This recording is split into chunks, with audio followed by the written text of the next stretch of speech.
The Cleveland Browns are playing a dangerous game at the sport's most important position now on All Eyes on Cleveland.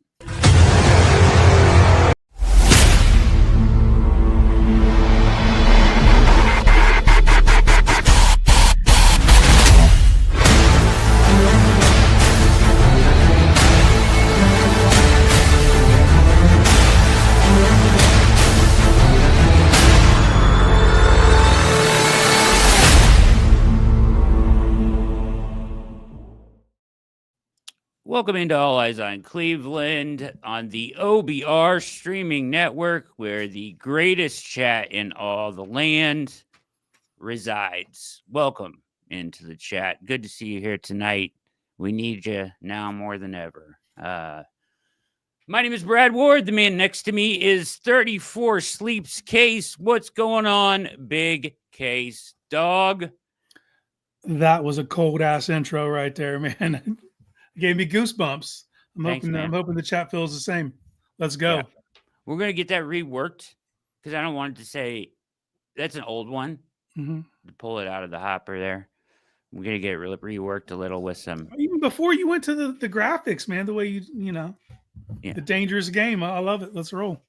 It is a dangerous game, Case. Yeah. As me and you know, we'll do a little, break fourth wall a little bit here and say that.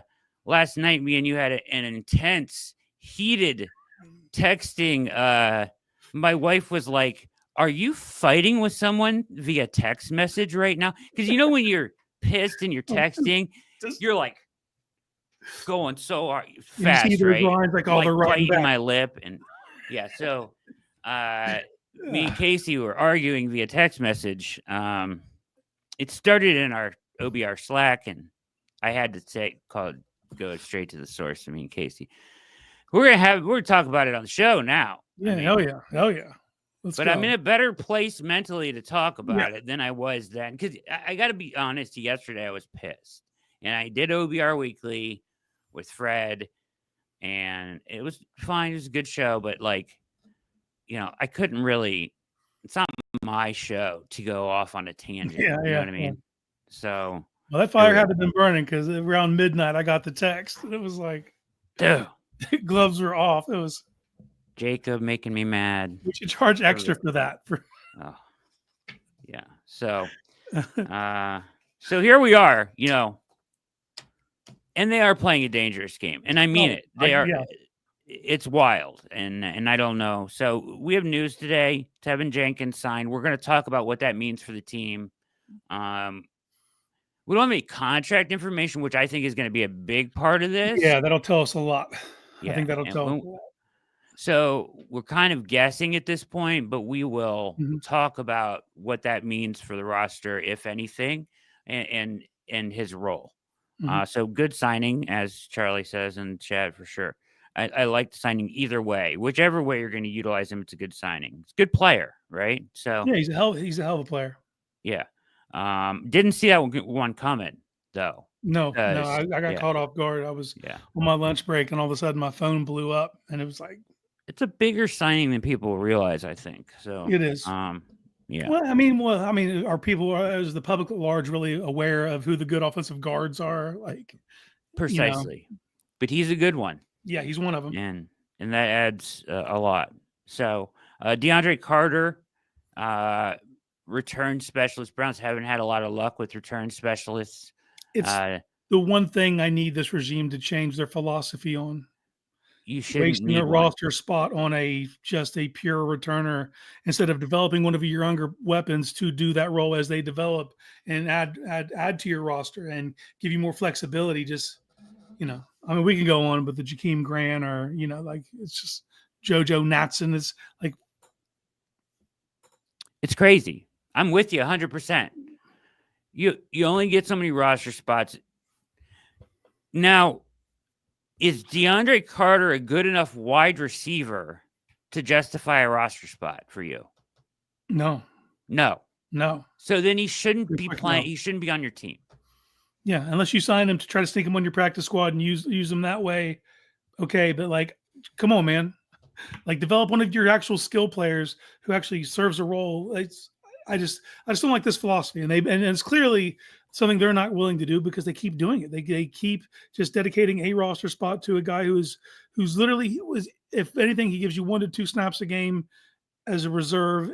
It's a nothing burger on offense, and it hasn't paid off on special teams. I don't see the point of wasting a roster spot doing it. I hate it. You got to have somebody on the roster that can do that and contribute elsewhere. Yeah. This is the NFL. How can you not cultivate that from what you have talent-wise across the roster? If anything, like you in last season, and you see how it's been going, and you just don't put it, go to Jamari Thrash. Like, look, man, I want you to spend your training this summer catching punts. Like, we want to try, but they should jump at the chance because it provides them security on the roster if they don't perform at the other position up to standards. But someone that is already going to be there should be willing to take that on. And it's crazy that we keep going down this road. And nothing against DeAndre Carter, because I kind of like him. Yeah. And he's caught it. He did okay in with the Chargers that 1 year as their slot receiver. He's not terrible, but he's not a receiver. Like, you wouldn't have on your roster anyway if he didn't return kicks. Yeah. You're not going to take Judy off the field to get him reps in the slot. Exactly. Jerome Baker was in town visiting the Browns today. And so that'll be interesting. Anytime we get this linebacker stuff, it makes me think about JOK. Yeah, naturally. We haven't heard anything on him. And we're not going to.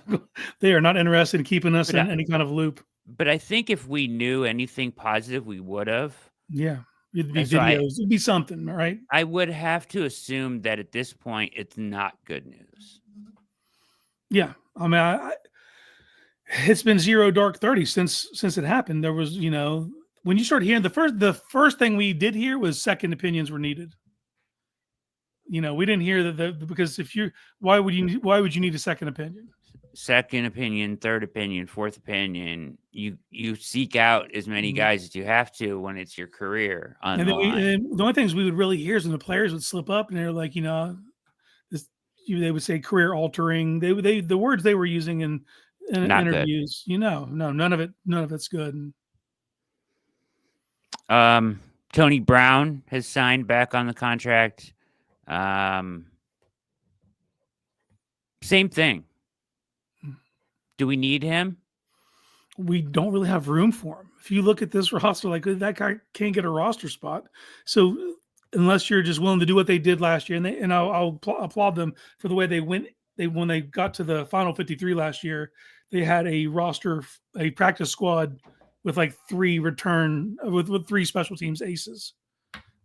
I think that's the only way you can do it. There's just no room for that in this league anymore. Unless you're literally all pro and you're irreplaceable, but there's those guys. You can get a Tony Brown. Yeah. Charlie Chuck killing it in the chat tonight. Too much kissing the special teams ass with this regime. Totally agree. In my mind, I count JOK as career over. That's, and Jeff agrees. And the reason, I mean, not to be negative, but like, you have to proceed as if he's not going to be there. And if he is there, it's a bonus at this point. Yeah, I'm not going to say the word career. I'm going to say I'm not counting on him for 2025. If he's there, that's awesome, but I just don't see it. Kramer laying the wood as usual. 34 sleeps till spam. Kinnamon. Yep. You ready for that?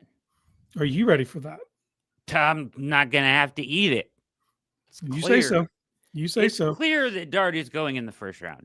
Dude, it's clear. It's very obvious at this point. Sure.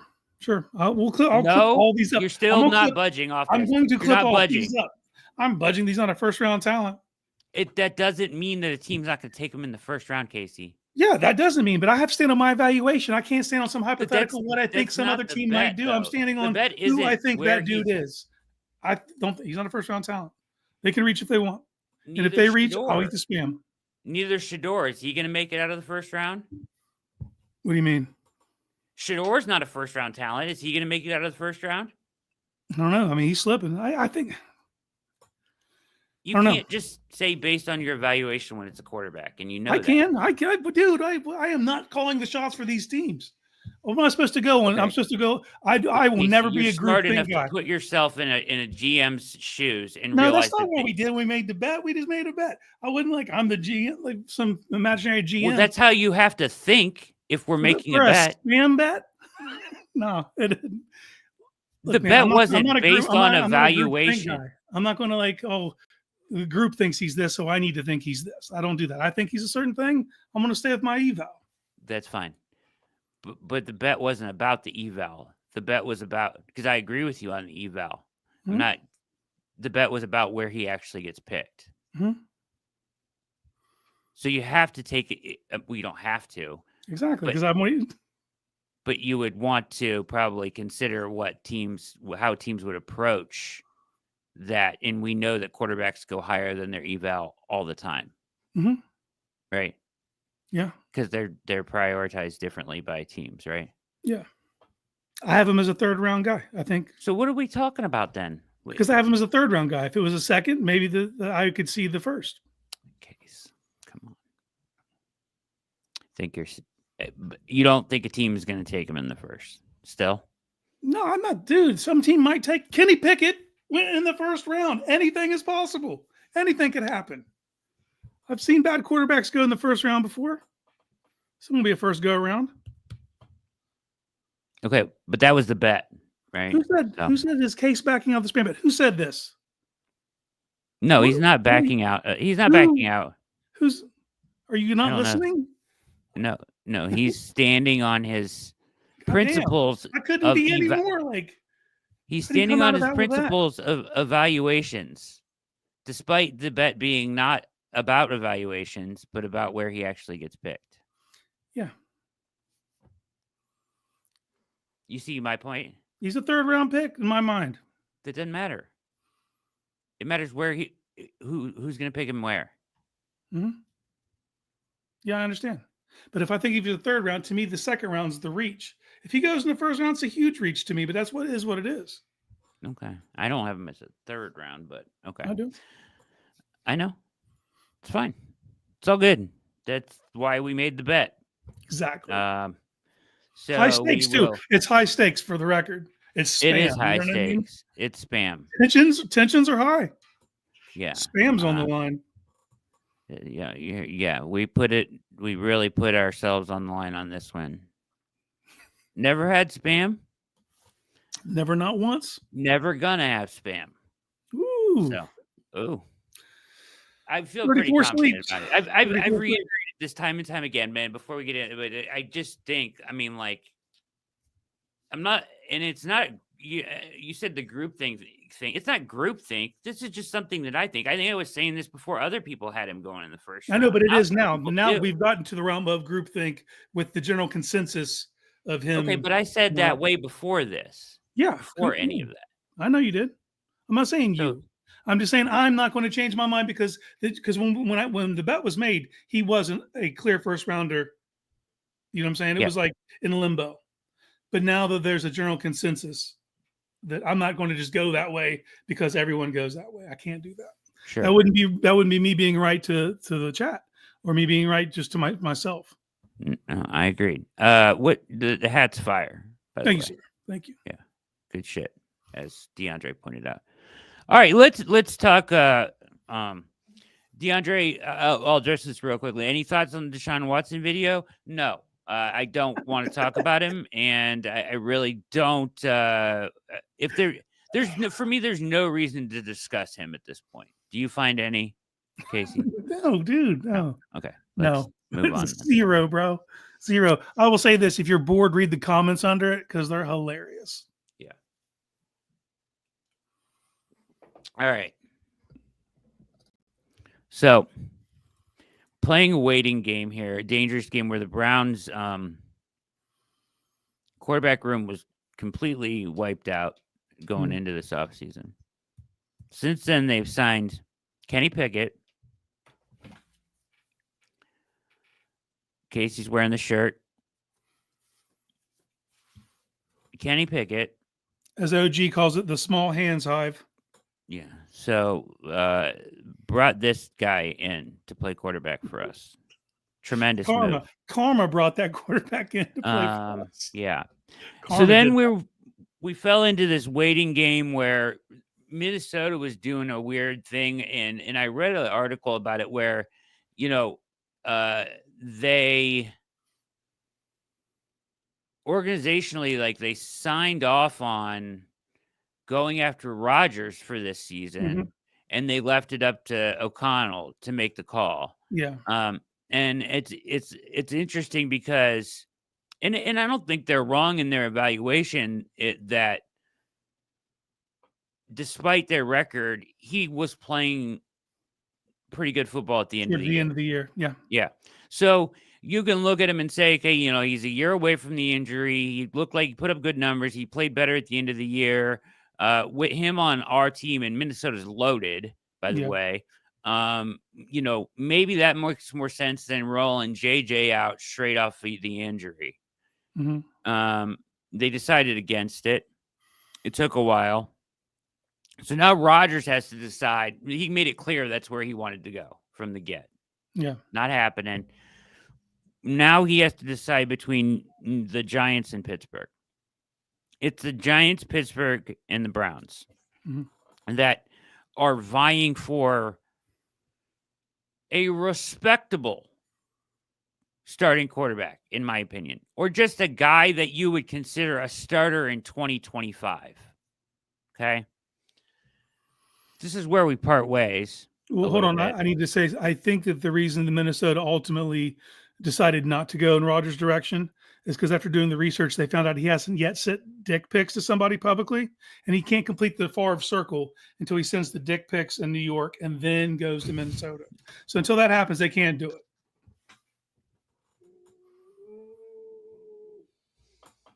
My God, dude. What? Did not see that coming. Thank you. You're welcome. Okay. So we're waiting on the dick pics from Rodgers, or then he can go to Minnesota, or a decision to go to New York or Pittsburgh. But if he elects to take pictures and send them out, then Minnesota will be back in. Minnesota might be back in on him. Yep. They have some kind of odd precedent that requires ex-Packers to send dick pics before signing them. Okay. Russell Wilson visited the Browns, has visited the Giants, played with Pittsburgh last year. So we will be, you know, we'll talk about it in a second. And then these reports, Cousins is getting strong-armed in Atlanta. They have, and it's interesting if you watch 3X, so you know that $10 million, the bonus, right? It came and went. It was interesting. I didn't realize this. We probably should have figured this out, but Florio pointed out the fact that they will never have to pay that $10 million. So that $10 million gets paid out in 2026. He's going to be gone, and the offset language will make it so that if he gets a contract over 10 million, they will be relieved of that, and he'll be gone and signed, and he will sign for more than 10 million next year. So that $10 million will not ever get paid out by them. We should write the date down. The Florio made an excellent point. It's the first one. I'm saying we should write the date down that happened, because the offset language will relieve them of that 10 million. So they probably won't. So we made a big deal about that date, like being the, you know, but it really was kind of a false date. Like they knew all there was along. money for this year, and then the 10 was for next year, and it just, I mean, if he gets, it happens. If he plays and gets hurt and he doesn't get a contract over 10 million next year, of course, then they will have to pay it. But you see our point that they may never have to pay it, right? Yeah. So it's not as like if it was 10 million off their cap this year, I think they would have released him. You know what I mean? How much of his contract's guaranteed for this year? I just know his cap. 27.5 is his cap, or whatever. What he's due this year. I think it's all guaranteed. Pretty sure. So you've got that going on, and there's some reports out yesterday from Jacina Anderson. They want to shop him. They're peddling him for a 3rd round draft pick with the idea that some of that contract is going to get paid by them and some is going to get paid by the team that's coming. Now that number probably changes as the draft pick moves, right? The draft pick gets higher. They probably accept a team interested to take on more of the contract. If the draft pick is lower, they probably eat more of the contract. We're ready to eat the 27.5 the whole time, so they know they're going to have to take on some of it. Probably. But it's also the benefit of have your starter on a rookie deal that you're not like. Correct. They're only paying $30 million for their quarterback, even with the 27.5 hit. Yeah. Yep. Okay. So he's there, right? And it is what it is. Then the Browns come out and say that which sent me into it. I got to admit a tailspin yesterday of fury, and I apologize to anybody that I took out my anger on, including my family. In the path of said fury, including my family and others. Me. Yeah, I was I'm sorry, Casey. I took it out on you as well. What? But you actually made it worse. I know. I got thick skin, and you fanned the flames a little bit. Turned that knife a little bit. Yeah. With the news that Carson Wentz, a man in quarterback that I find to be terrible. I think he's a terrible quarterback. He's not good. He hasn't been good for years. Even the 1 year he put up in Indianapolis, I don't think he was very good. I don't think they think he was very good because they moved on from him as quickly as they could. Either way, Carson Wentz has mutual interest with the Browns. And so we're staring a Wentz Pickett quarterback room right in the face. Okay. Now, what started out me and your argument was that I think it's pretty clear. And let me state this. I don't think that Russell Wilson is going to choose Cleveland. I think it's probably New York or Pittsburgh, or he goes back to Pittsburgh because he already worked there and has some, rapport or whatever.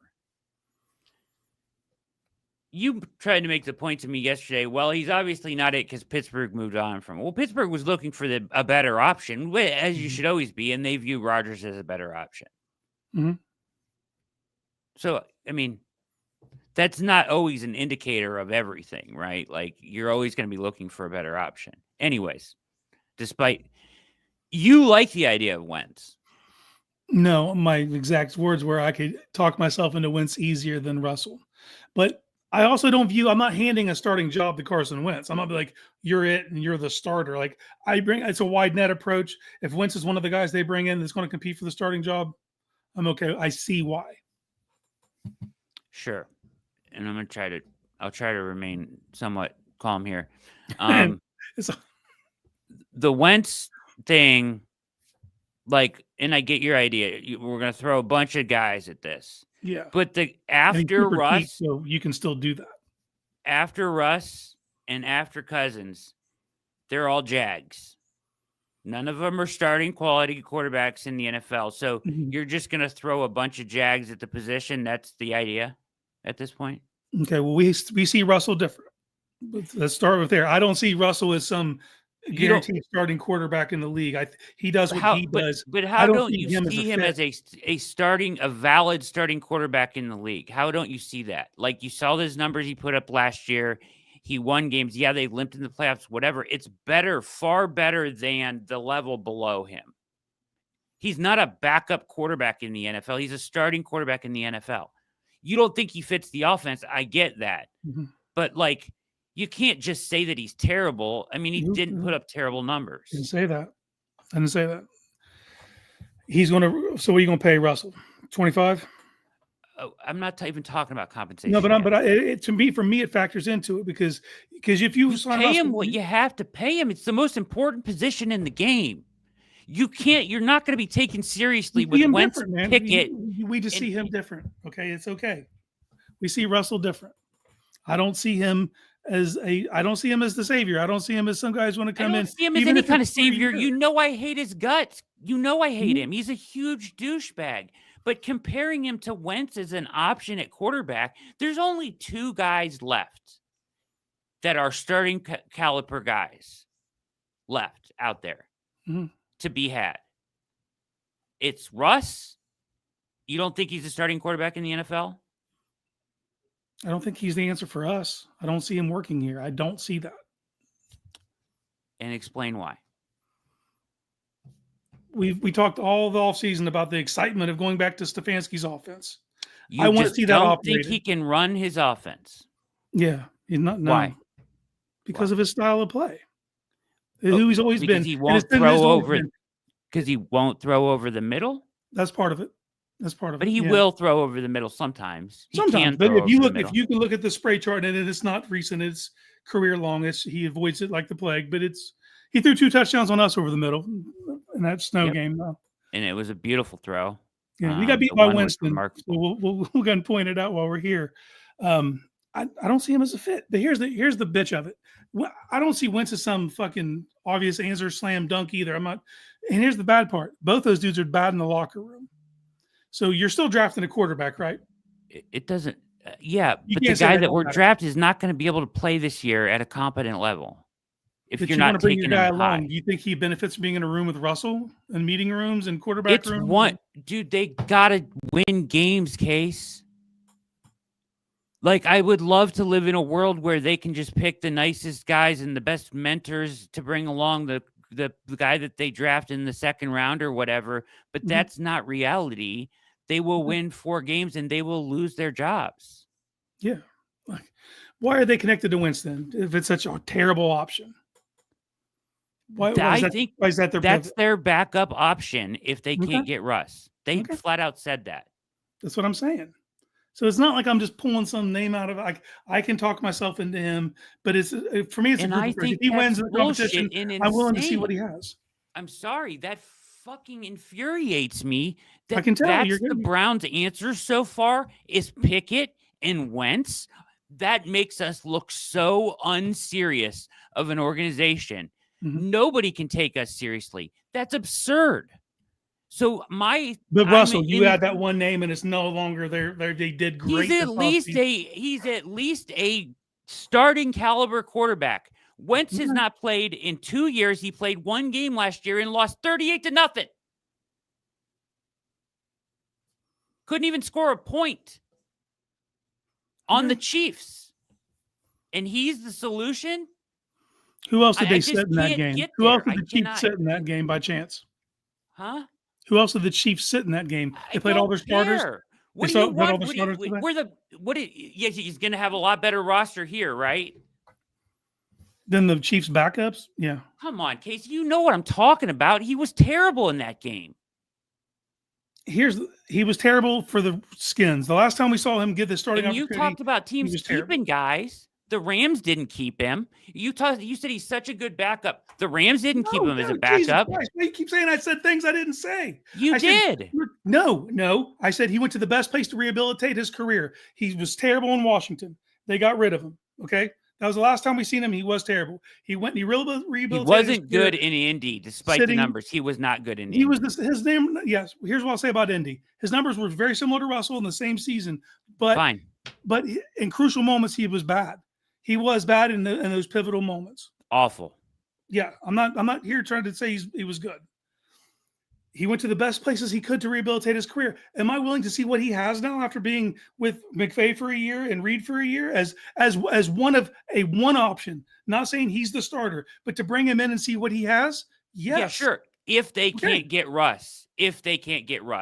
But you don't even want to examine Russ. Like, you don't even want to go there. Like, that's not clearly a better option than Carson Wentz. I don't think the gap's as big as you think it is all I'm saying. I see. We're talking about, hold on, let's time out. We're talking about Russell Wilson, the same thing that you said a minute ago about teams moving on from teams quickly. We're talking about a guy who Denver's paid $80 million to get rid of, something unprecedented that we've never seen in professional sports, to get rid of a guy, to move on from a guy, to bring in a rookie to run a system. And then he goes to Pittsburgh and he was looked at as someone they're willing to let walk. It's not like he's just some like golden child. Yeah, but they're also willing to bring him back. They're just looking for a better option. I'm not saying he's the greatest option in the world. You know, I don't like Russ. You know, I don't like him. But but I also don't like his game either. But he's at least a starting caliber quarterback. Carson Wentz is not. Okay.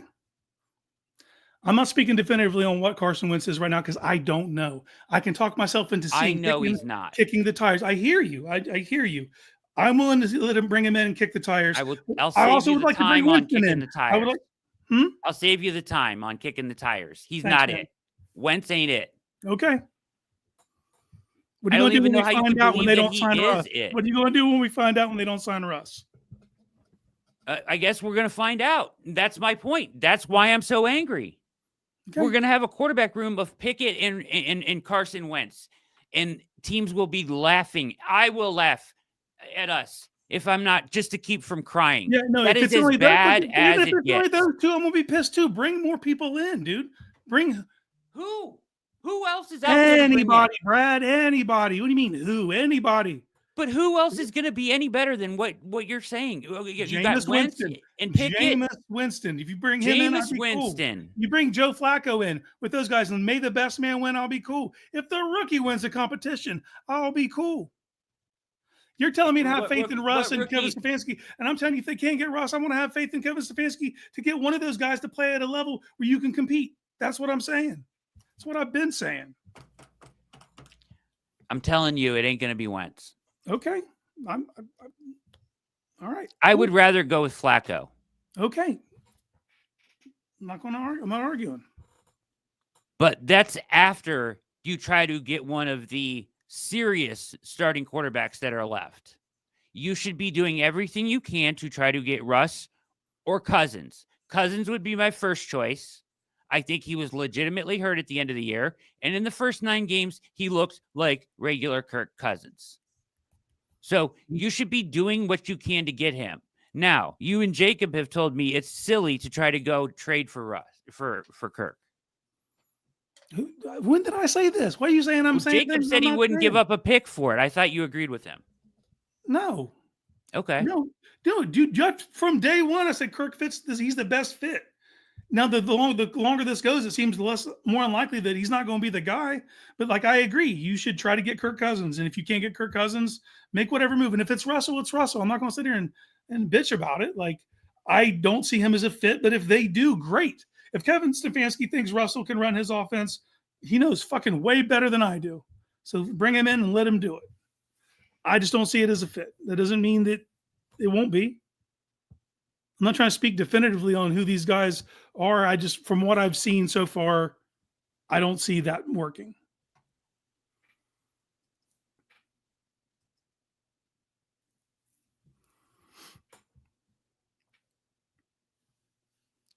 Carson Wentz's career.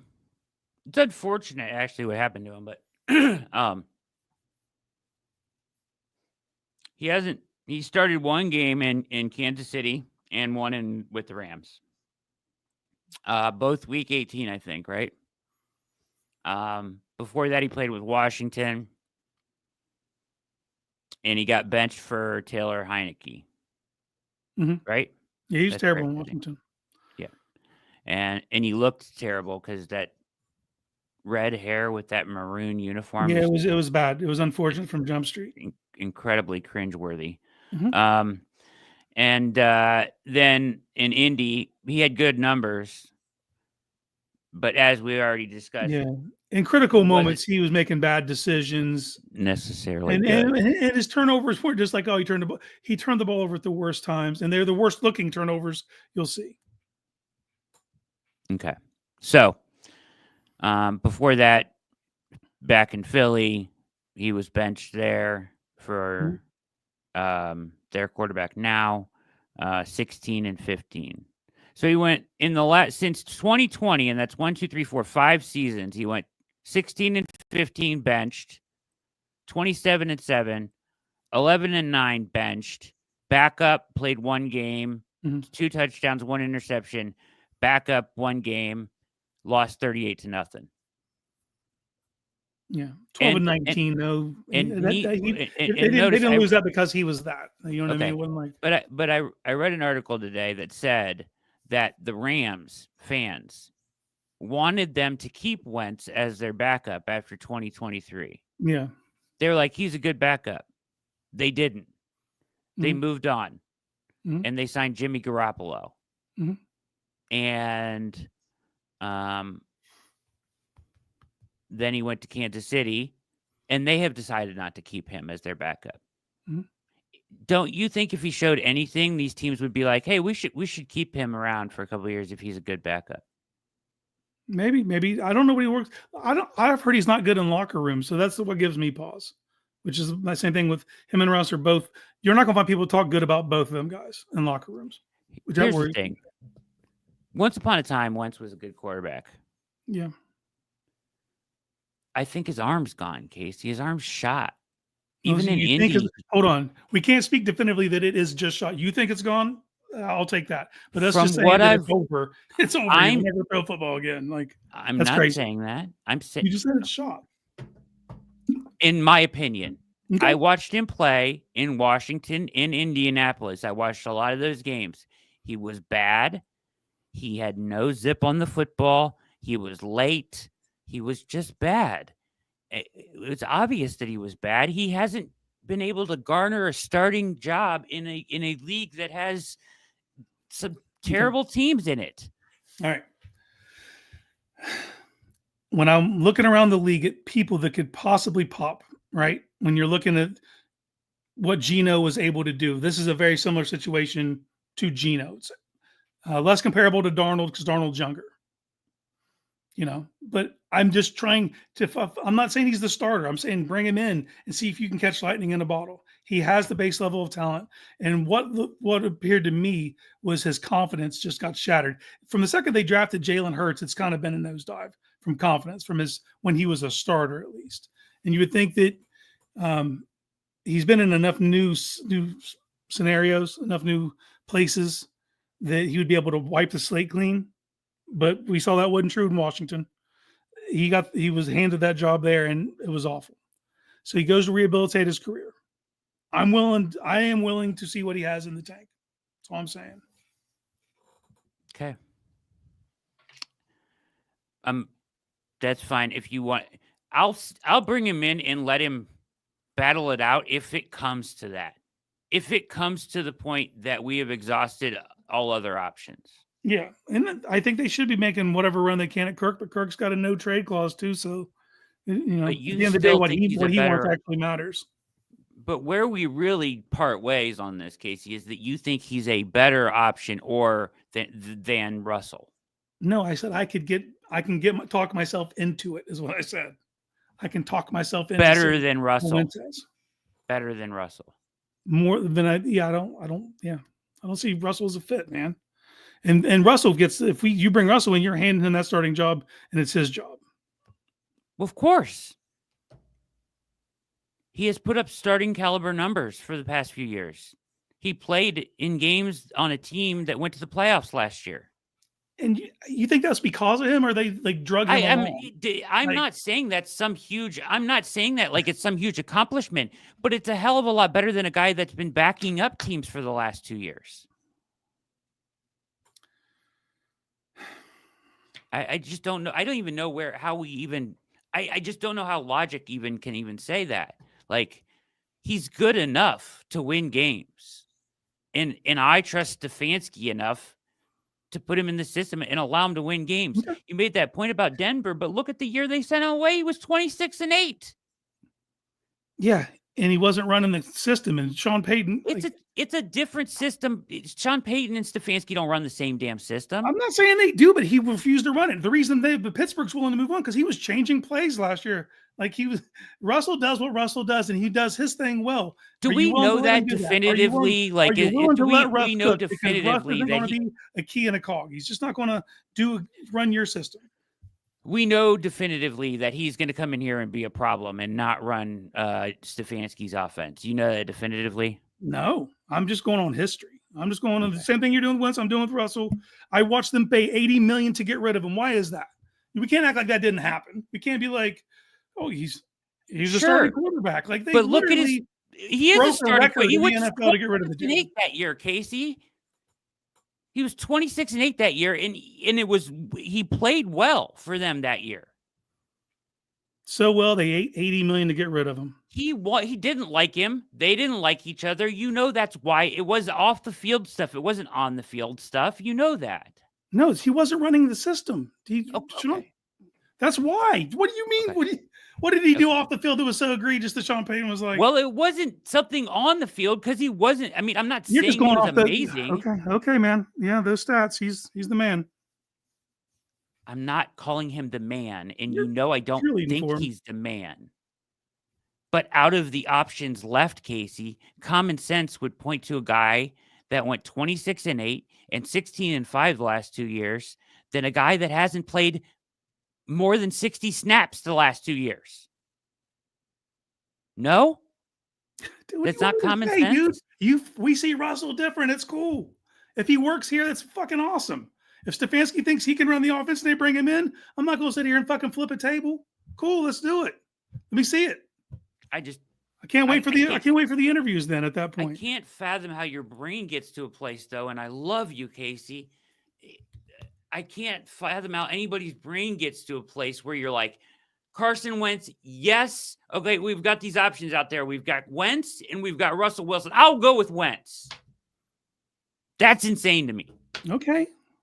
I want Jameis Winston. If we want to talk the whole thing out, you know this. If the chat knows this. Oh, like, Naughty, yeah. Because we don't watch any film. I would take Jameis over Russell. Yes. Yeah, you're right. You're right, Naughty. Yeah, we box score scouts versus film scouts. Yeah, right. Yeah, we don't watch any film here. We just threw up some box scores because that's all we do.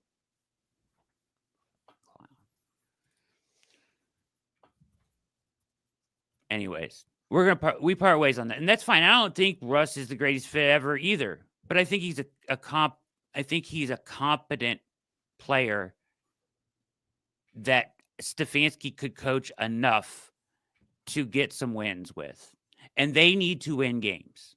Yes. And a quarterback room with Pickett and Wentz, that is unserious to me. Okay. Well, that's their plan if they don't get Russell. So, I mean, I know. And that's why I'm so upset.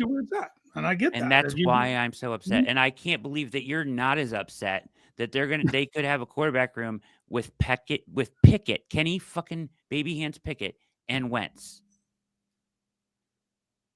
Doesn't that infuriate you? No, I'm not, dude. I am not getting infuriated at what this team does. I'm not going to say here. You're not. You don't get passionate about like the Browns Russ anyway. So like, what? So I'm going to be banking if they don't get Russ, I'm going to get pissed. I didn't, dude. Well, obviously not Russ, but Cousins. I'm pissed because when fucking Jameis took over the Kevin relinquished play calling duties, because we would know if he would work in this thing, and maybe he could have built some momentum, and maybe we're not having this discussion. They don't like each other, apparently. But I'm saying that would be the avenue I would prefer. And I would love to see. I would love it if Jameis could come here and do it. But he is also an unserious person in a locker room. I think we saw that. He had a conversation with the dude at Super Bowl, and it sounded like two. With Bert Kreischer, I know, dude. He's talking to Bert Kreischer. It sounded like two 2-year-olds trying to figure out. Like, I mean, I don't know. I would rather. I think he's beloved in locker rooms.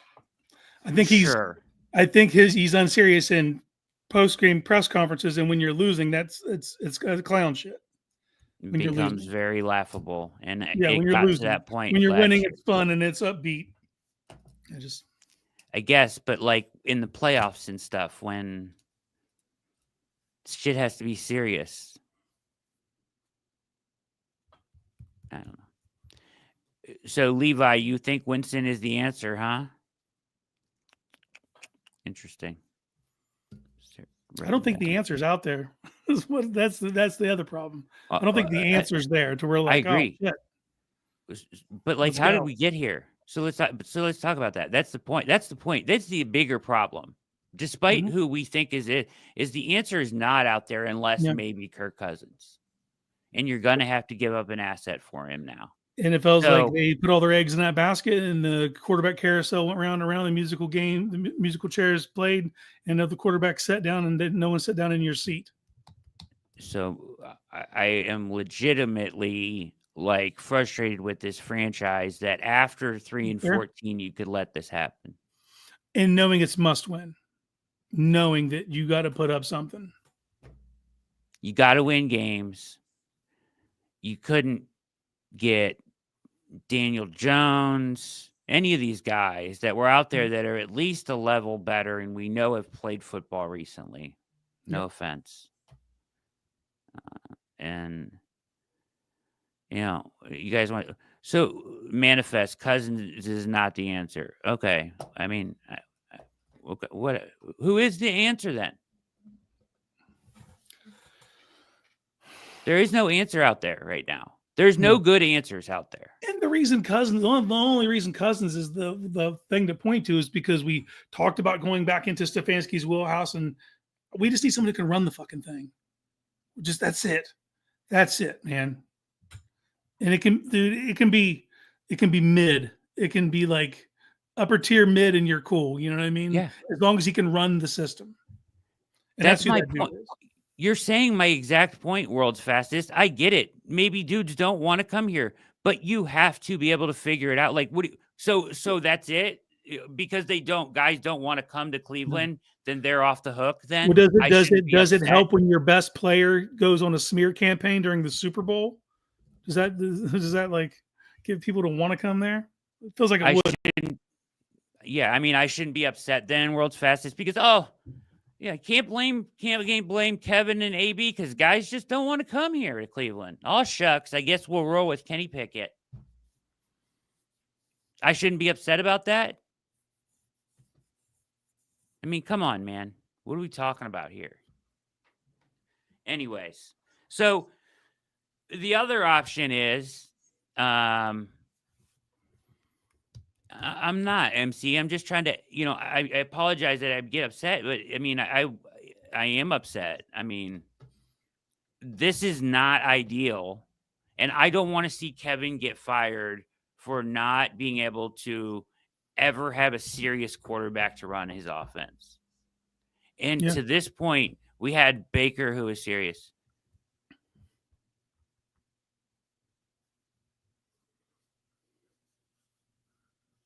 Sure. I'm not saying that we can have Russ. It feels like we're not getting him, is what it feels like today. That changes from news cycle to news cycle. I agree. I don't even think we'll get him. World's fastest. It was just a conversation that we were having about what is the better option. I mean, I don't know what your point is. That's fine. I'm not saying we can make Russ come here. But either way, they're in a shit position. Mm-hmm. So, do you want to trade up and get Ward? I want Ward. If that means you got to trade up, means you got to trade up. I'm saying to the chat, I said the only guy that played well in his system and that is talented enough to do it was Baker, for a long period of time. And yes, he was bad here. So I get your point, Chad, because they're going off because I said Baker, but he did have good years here. He had a very good year in 2020, right? And then they chose to move on. And the trade then gave you a short stint of Jacoby Brissett, who played well in his system, but didn't win very many games doing it.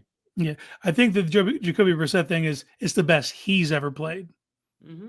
Not that it's like the level of standard. It's that that's the best he's looked was in this system. Yeah. You got a better Brissett than usual in his system, and they lost a lot of games. And then you got Deshaun Watson up and down merry-go-round. You got more Deshaun Watson up and down merry-go-round get hurt. And then you got the Flacco magic, which was up and down, but good for a period of time. It was explosive. And then exploded in the playoff game into misery. Mm-hmm. Never gave him a shot. And then You went back to Watson after his injury, and he put up historically bad numbers. He was a historically bad quarterback, all-time low EPAs, checked down everything, no challenging down the field, has totally lost his confidence. No pocket awareness. Was just god-awful. And they kept running him out there until they were 1-7. So, and Stefanski is a better coach and deserves better than that. What he's gotten. What has he had to work with up to this point? Yeah. And so I'm frustrated because here's a season where you don't have Watson because he's an idiot and he popped his Achilles a second time. So you don't even have to worry about him. And you couldn't even bring in a guy, a middling, average guy to just run the offense competently. I'm not asking for a superstar. Get out of jail free card for this season by with Watson's actions, and you're unable to capitalize on it. Yeah. I mean, I'm not asking for a superstar. I'm not asking for a top 15 guy. I just want a starting quarterback in the league that could follow direction and see what he could do in this offense. We can't even get that. We have Kenny Pickett on the freaking roster. Yeah. Yeah. I'll never forgive that being their opening day move of free agency. So I'll take that one with me. Now, I guess, try to get Russ. They probably won't get him. Yep. And then so what would be your move if they don't get Russ? If Russ goes to New York and Rodgers goes to Pittsburgh, where are you looking? Cousins. No, if I'm talking, take those guys out of it. If you can't get one of those two guys, where do you look? Because Cousins is before Russ for me. I'm firmly. Yeah, same. I guess I would have to explore Flacco or the trade market. I mean, you should be trying to pry away Malik Willis. Mm-hmm. Facts. Or whatever. But I don't think that's happening. I think it already would have happened. I think the draft does things. I think it does.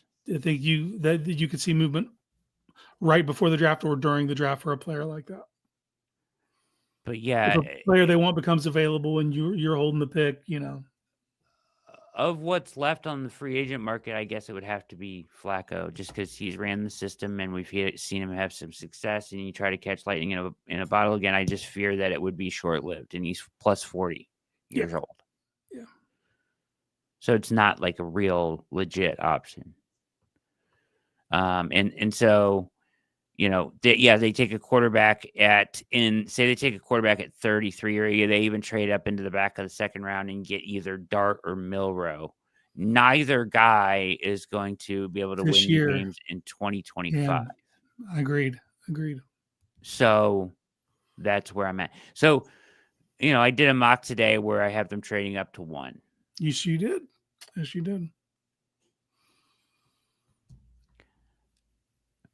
I think that Ward is a legitimately elite prospect with top 5 ceiling.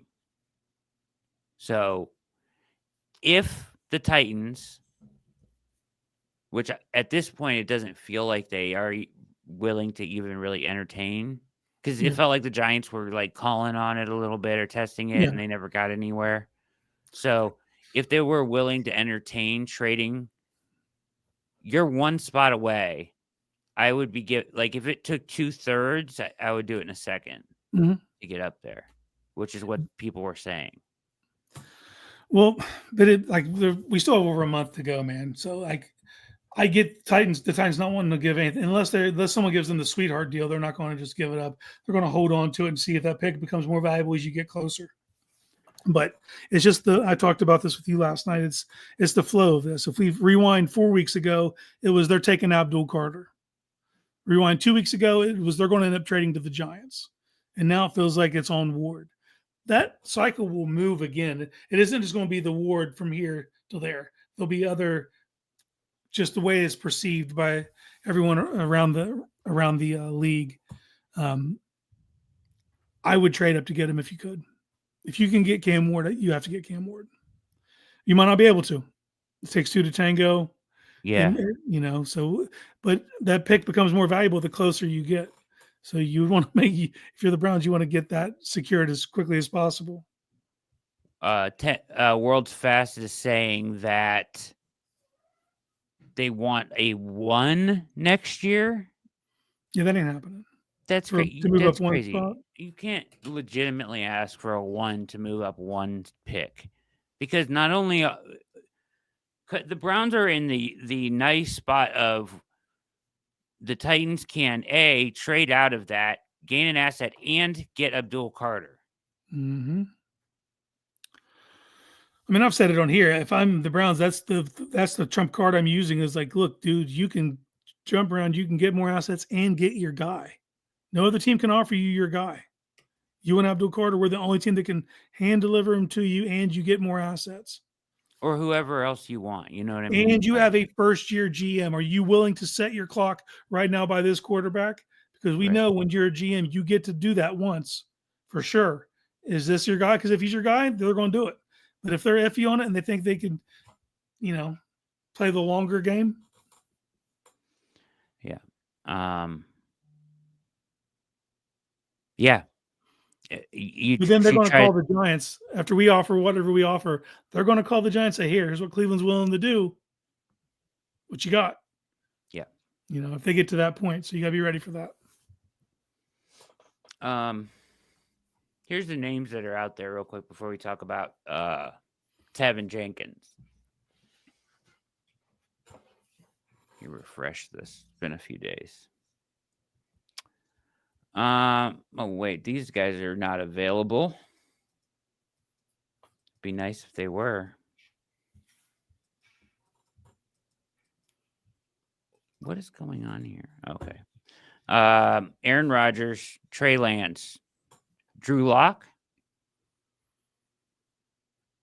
Yeah. I'd be willing to bring Drew Lock in. Hey, Larry. People are pissing me off. Crying. Yeah, I was crying. I was bawling my eyes out, Larry.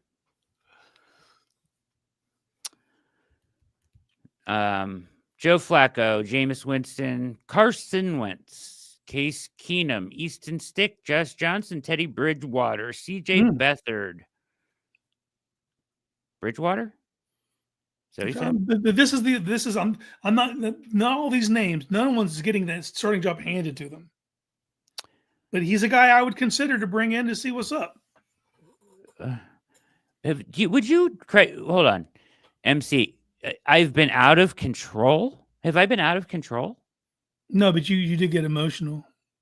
You're infuriated. It's okay, but was I out of control? Was I? No, your fury was controlled. It was a controlled fury. Was I cussing and screaming at people? And no, I don't think I was. No, there was none of that. There was none of that. I certainly was emotional. But yeah, that's how I feel about it. So, man, MC, I never thought you would say that. I was out of control. Huh. Man. Yeah, I'm absolutely very frustrated. But I can't, wow. The chat turning on me like this to call me out of control when I'm frustrated about a situation that I would think they would be frustrated about. But so yeah, it's super frustrating that we're talking that we're fucking even having to talk about these names. It's super frustrating. I don't understand your point, Levi. And it's football, yes, and I'm allowed to say that I don't understand your point because that's my point of view. But there's nothing out of control about that. And yeah, I'm passionate about this, and but out of control. Wow, I'm surprised. MC, my guy, too, calling me out of control. Man, that's crazy. Passionate. You lunatic. Yeah, I'm such a lunatic. So crazy. I'm sure people were really scared. I was so out of control. People were scared for their lives. I think it was out of love, though. Yeah. And you just couldn't understand how my brain's working the way my brain's working. You know I love you, Casey. It's never about. It's look, never dude, personal. We're I talking about love these football. conversations. We're talking about football, and like nobody's gonna get hurt over it. Nobody was out of control. Nobody called anybody any crazy names or anything. At the end of the day, I like this is what the Browns have done to us, and I don't think people behind the scenes understand how like you viewed Russell as the person, not the player, the person who the douche that Russ is. They've got you defending bringing Russ here. That's what the Browns have done to us. You know what I mean?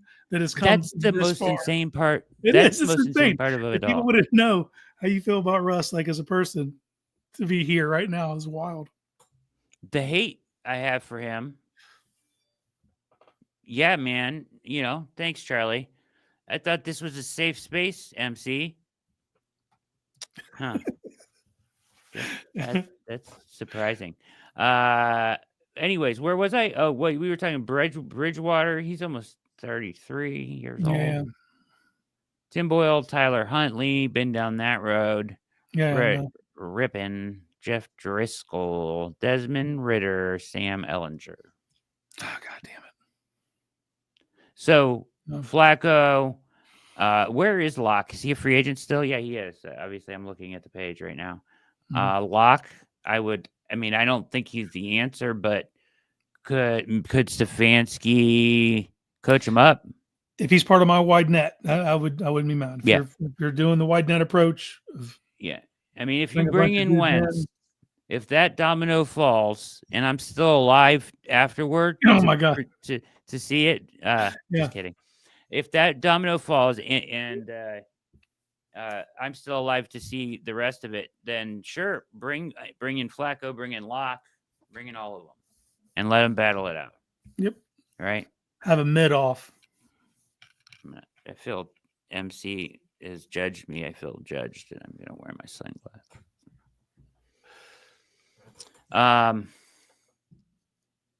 Yeah, but after that, the choices aren't really great.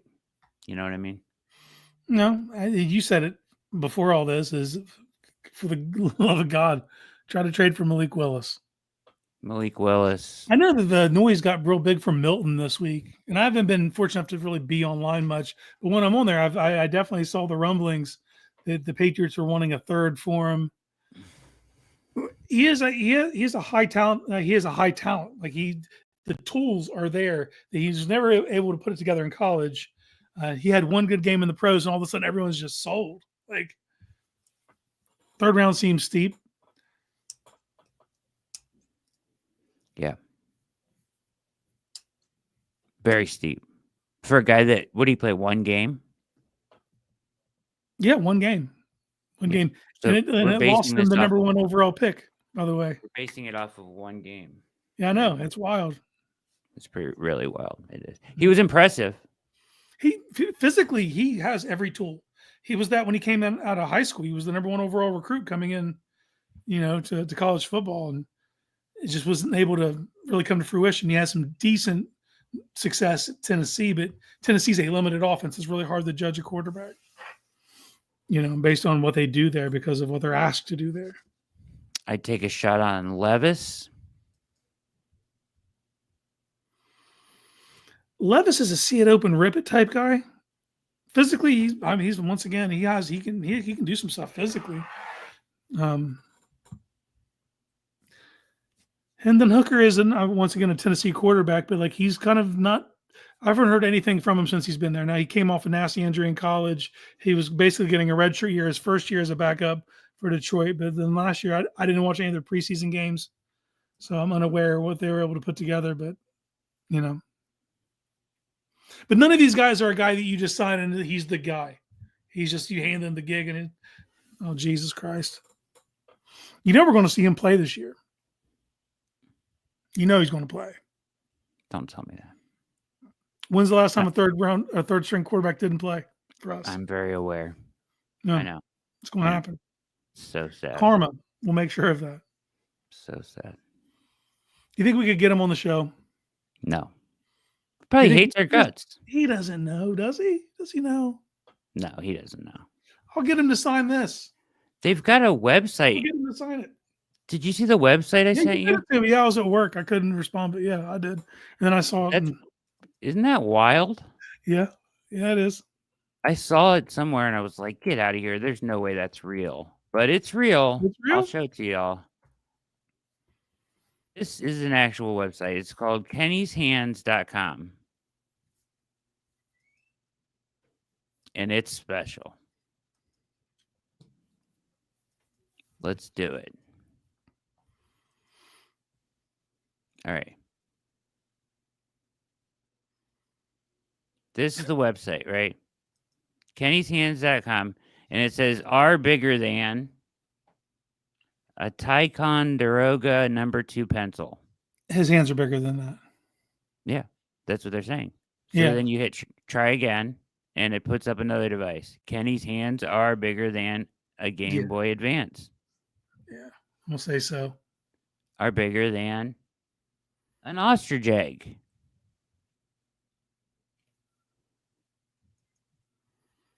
Duracell batteries, 4-pack, AA. Yeah. A Ziploc sandwich bag. Here we go. Now it gets just getting closer though. A box of Kraft mac and cheese. I don't know if it is. A Jimmy John's 8-inch sub. Well, we know that because it's 8 inches. Benadryl 24-pack. An original Scrub Daddy. But it's just, this is the whole website. Are not big. Oh, we got a not bigger. A not bigger than that building. No.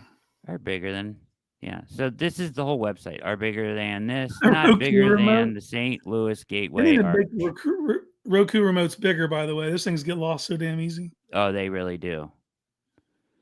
They, they're so small and flat that my wife makes the bed and it gets stuck under the covers of the made bed, and then I gotta crawl around and find it. Yeah, super little.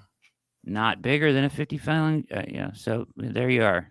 What a website! What a website! What a world we live in. That this is a real thing.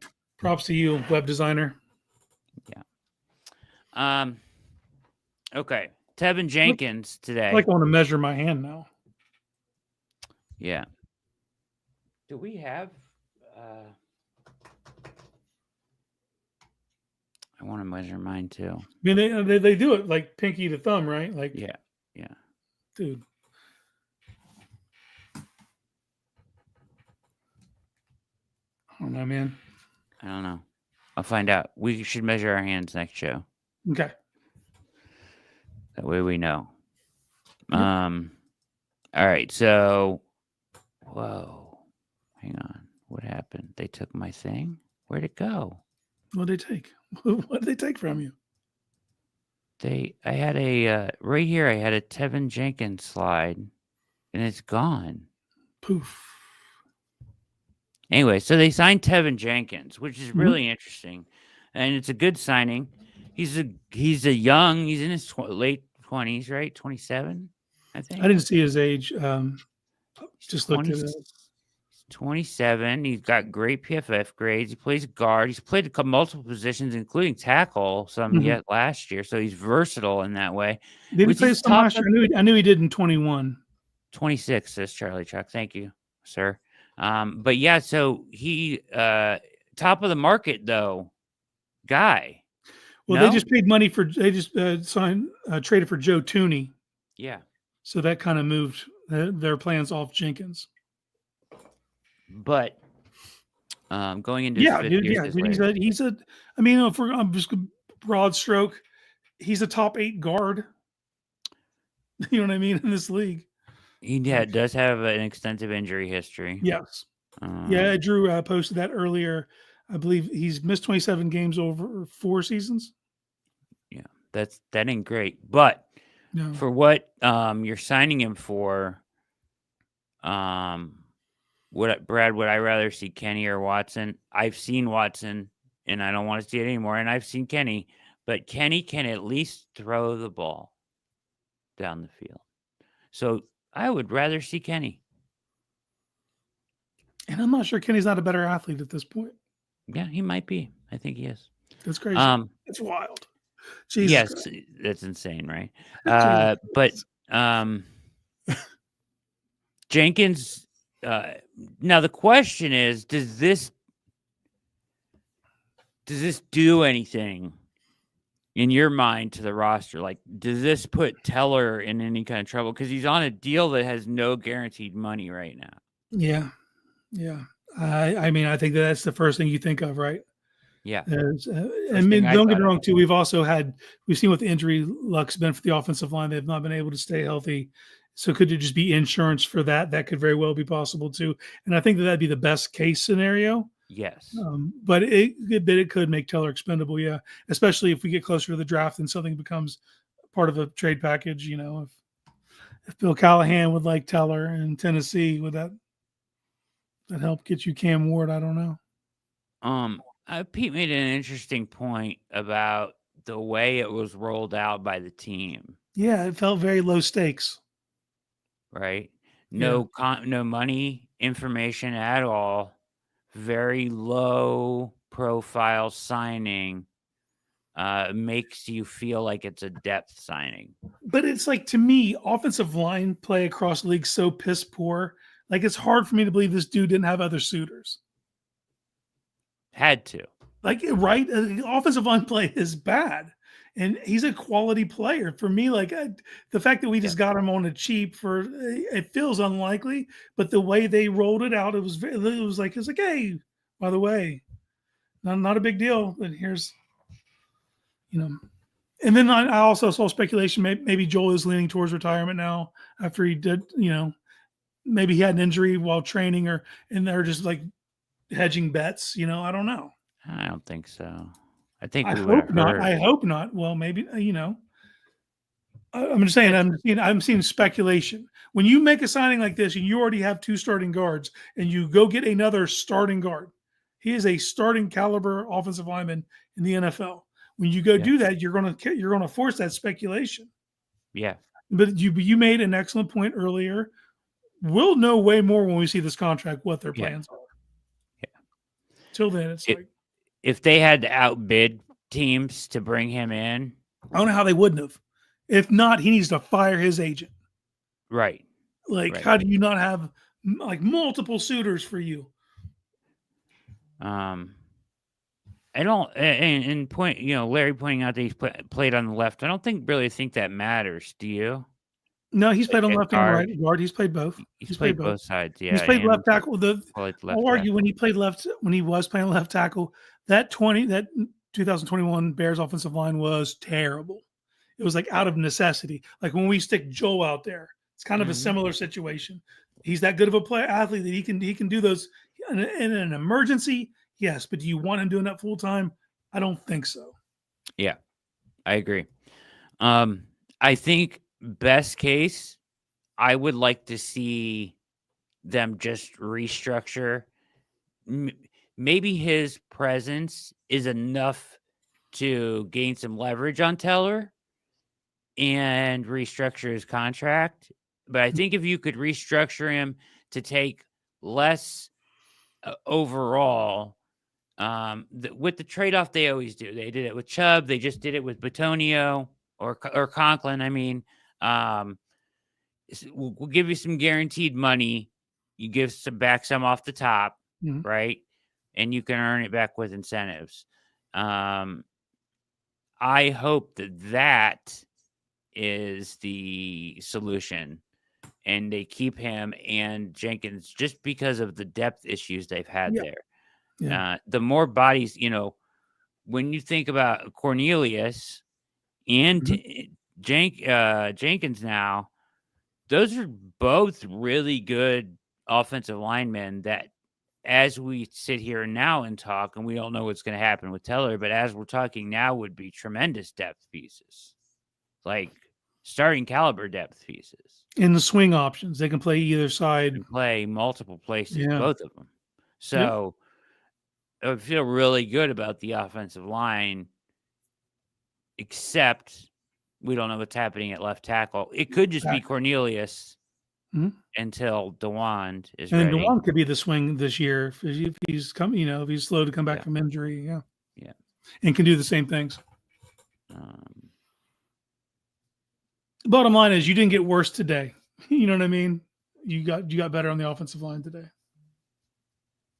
Yeah, Philly, I think that's up for debate for sure. I do think Jenkins could, at least last year, I think a lot of people would say, if held up to the test, the smell test, I think you would say that Jenkins was better last year than Teller was. Yes. Teller started off good. That injury happened against the Giants, and he was never able to really get back. At no point last year did you have the entire offensive line healthy. At no point. Yeah. So more quality players is always a good thing. Yeah. So good signing. Agreed. We mentioned the other ones, DeAndre Carter. What do you want to do? I keep bringing this up, but what do you want to do at wide receiver at this point? That feels like, is it going to be Aiyuk? Well, by this time, 2 years ago, they got to about this stage in free agency when they traded for Elijah Moore. Yeah. The Jerry Jeudy signing came a little later. It was closer to the draft. Yeah. Right. So I think that's the window, right, that they've shown us when they make these moves. It was right after the first week of free agency 2 years ago for Moore, and then last year was closer to the draft for Jeudy. So I think everything's kind of up in the air right there.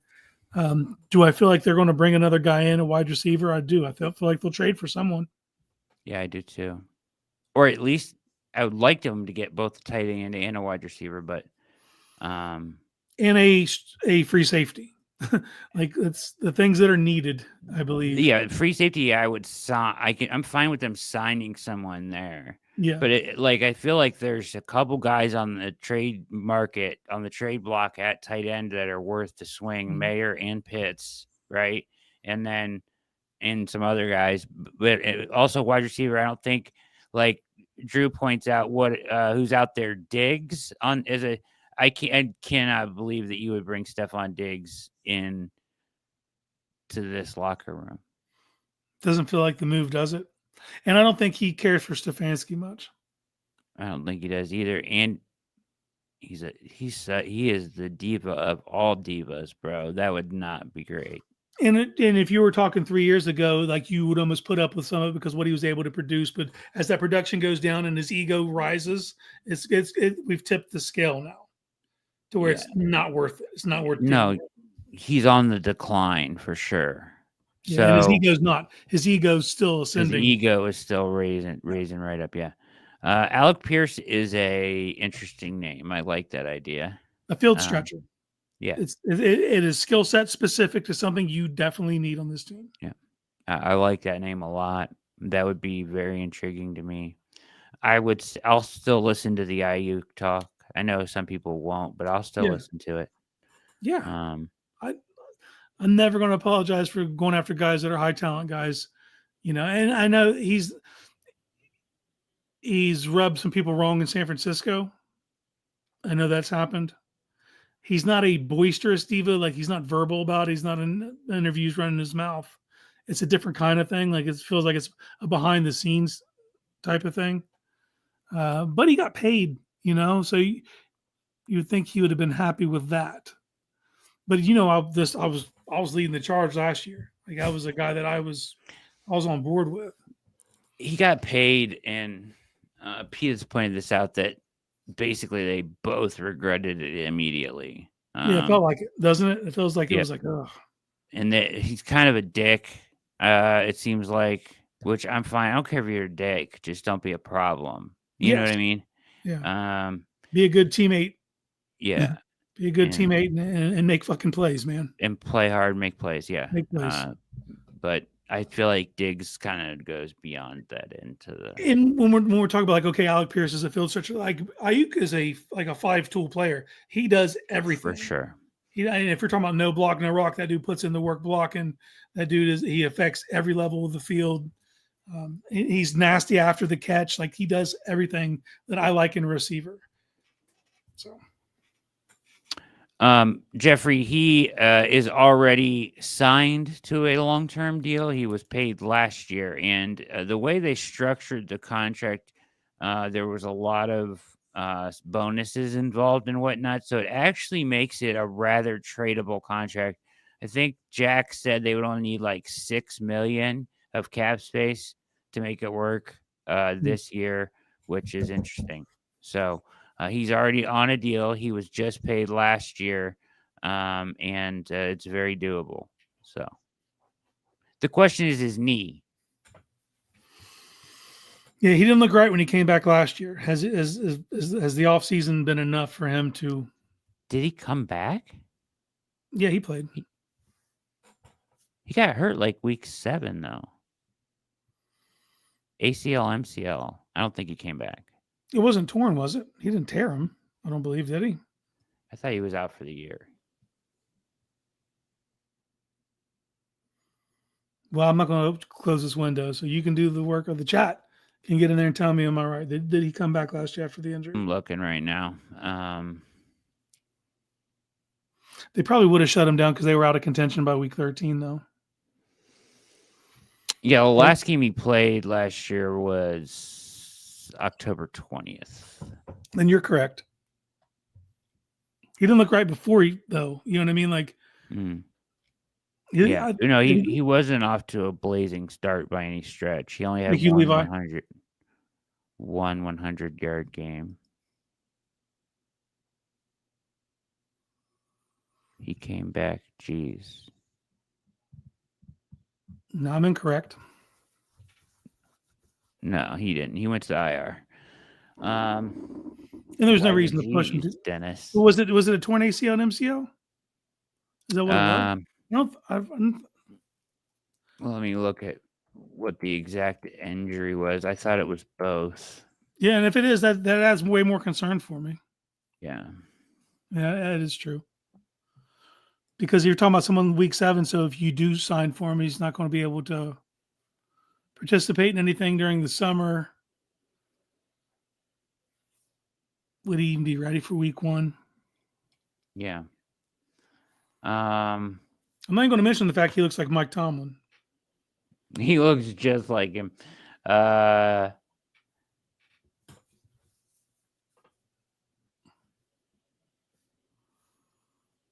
on. Yeah. Aiyuk's coming out from the ACL, MCL injury. So it doesn't say. He doesn't specify whether it was a tear. I'm pretty sure it was a tear, though, because it says here average return time for his injury. Brandon Aiyuk skeptical. 9 months. Serious talks at ACL, MCL average equals 11 months, which would put him in September to October. Data favors a strong bounce back, but it predicts a lag in production until at least mid-season. Real risk here unless 49ers willing to take a discount. Nice. Yeah, probably out then, right? I'm not off of it. I mean, because can you get him on the cheap because of this? That's the other question. Is there value? Can you make money on this? Well, the contract's in place, so you talking about trade compensation? Yeah, like can you get him on the cheap? Can you? Yeah, I mean, I think it would be like what, like a fifth or something. That's what I'm saying. Because then it's like, okay, stash him, And yeah, he tore it. Yeah, I mean, he'll be back. I would bet he would be back in the first month of the season. And like you said, the data on these injuries is not bad. Like he would be serviceable this year, but the big thing would be like you would have a guy like most guys. It takes a year removed until they're themselves again. So, he for sure, I think, would be worth it in 2026. Yeah. I mean, okay, let's pivot though. Say it's not Aiyuk. Do you see anyone else out there as trade candidates for that position? We know Michael Mayer. We know Kyle Pitts at tight end. Look like the two guys that you should be interested in at this point. I don't know of anybody else on the trade block. I did that article before, but everybody got moved. Yeah, since then. DK. Lockett's out there as a free agent now. I have no interest there though. He's so old and slow now. We have so many spots. I can't get it out of my mind. Every time that dude catches the ball, he just dives on the ground and to avoid hits. And I get that it extends his career, but like I don't like that out of players. Like I'm not advocating for guys to get hurt, but I'm saying I need you to get first downs. I need you to sometimes put your head down and get a first down. And he's just like not on that shit. Let me check and see if there's anybody else rumored to be. I have a very low stakes one. Very low stakes, and it is fired up. And it's not going to be something like all that puts you over the top. Yeah. I would be willing to see if the Titans move on from Treylon Burks. I'd be willing to, like, what does that take? For sure. Like, what are you? It ain't working. What can we do? You know, that's a guy. The Jets have given Alan Lazard permission to seek a trade. Yeah, I'm good on that. Yeah, but if we get to the season and you ain't got a field stretcher, you know. Yeah, I'll say this: we're not set up for Russell right now because one of the things that he is one of the best at is down the seams field stretchers, and you don't really have that on the roster. Tyreek Hill is still being bandied about. I don't think he's going anywhere anymore, but I would sure kick the tires. Who is? Say it again. Tyreek Hill. I don't think he would play in Cleveland. No, and he's on that Diggs trajectory of egos here. Yeah. And I think his skill is still closer to the top than Diggs is, but his ego is like. Yeah. Garrett Wilson was, but I think now that they signed his college teammate, that may have made him happy. Yeah. Yeah. Right? Yeah. That's about it. We know Olave was out there for a minute, but that he's not going anywhere now. He was mentioned, Travi, but that was a while back. For those of you subscribed at the OBR, you know this already. The Browns were quickly talked to him, and we're in on that conversation, but the Saints have decided to keep him. Yeah. And I think it had a lot to do with them working out the contract with Carr. Yeah, Levi, I see the Green Bay does have a slew of young wide receivers. They do. I would be interested in pretty much anyone they don't want to hang on to. Any of them. We asked this question before. Who would you take if you could? Dontavian Wicks. Yeah, I think I would take Jalen Reed. Dubs. Yeah, see, but there's no wrong answer. There's no guy like, oh, that dude sucks. How do you say it? Is it Daubs? I call him Dubs. Daubs. But I don't know how to pronounce it. Either way, he's super Romeo. It's called Romeo. Yeah, Romeo. Yeah, any of them, says Philly. They feel like they'd be. I feel like the one that's the most attainable is Watson, but he has the biggest injury history. He feels like the most attainable out of all of them. Yeah. What's the super fast one? Reed. The smaller one. Reed, the Michigan State kid. Oh, he's so good. Mm-hmm. They're all really good. I think flat out talent. Personally, I think Romeo is the most talented. You think Wicks is, huh? I like Wicks' style of play. He's a slasher. Mm-hmm. I like that. I like his frame. Kind of reminds me a little bit of Aiyuk. Mm-hmm. Yeah, dude. I think that's if you're drafting players. If you're not like, oh, I'm signing free agents to. If you're drafting players and you draft like it's a bunch of twos. Now, don't get me wrong. That probably deep down, Green Bay definitely wants one of those guys to separate and be their premier guy. But having a room full of twos when you have two dope tight ends is not a bad spot. Like they're in a very good spot. Oh yeah, Philly. I wasn't suggesting they were trading Reed. I'm not suggesting they're trading They're any probably of them. not. I'm trying to try and get rid of any of those dudes, but they will Yeah. get bottlenecked, and they're not going to be able to pay all those dudes because wide receivers, even twos, get paid in this league. So I they're think not going to be Jeff. able to do all those guys. I would have to agree with Jeff that the one that Yeah. I think they would be most willing to move off of would be Watson. Which is the one, like, look, wouldn't turn him down, but he's also the one I'm the least excited about because of the injury history. Right. Exactly. But he has good tools, man. I do. Oh, Philly thinks they will trade one of them This year, guaranteed. I don't think it's happening this year, though. I think maybe next year or I down think the when they're on the line. final year, yeah, when you get the guys that are entering the final year of their deal. Unless they draft somebody they really are high on and they want to make room for them. Yeah. Yeah. Well, I saw it today. I mean, they flashed that stat again. The Green Bay Packers have not drafted a wide receiver in the first round since 2002. I agree with this. They did not use Reed like they should have last year. He disappears at times. He'll have a game where it's just like, dude, he's unstoppable. You can't guard him. He's eating every DB alive. And then for whatever reason, I don't know if it's just they're not trying to feature him or they go to different matchups or whatever it is, but you'll see him just disappear. It's weird. Burden or Hardman signed there. That's interesting. They got some speed. I'd love to see Luther Burden available at 33. My issue is he's another slot. He's Judy. And you need an X on this team badly. Yeah. Okay, but here's the question. All right, Luther Burden's a phenomenal football player. He's going to have success in this league. If 33 is he so talented that I have to take him because he's that talented, or is there an offensive tackle that slips out of that first round? If it comes down to Connerly and Burden, or I see scenarios where you can fill a bigger need that's a better fit for your team.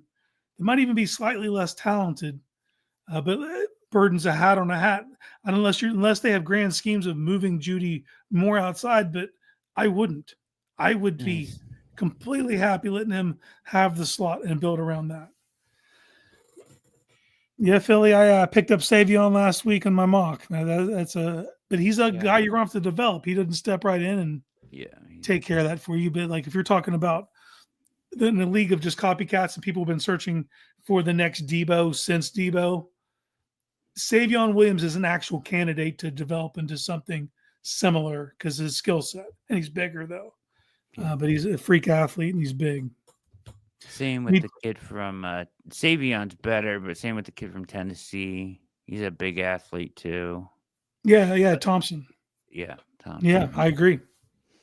But you're going to have to develop him. Could you get him a package though where he can accentuate those skill sets while he's developing?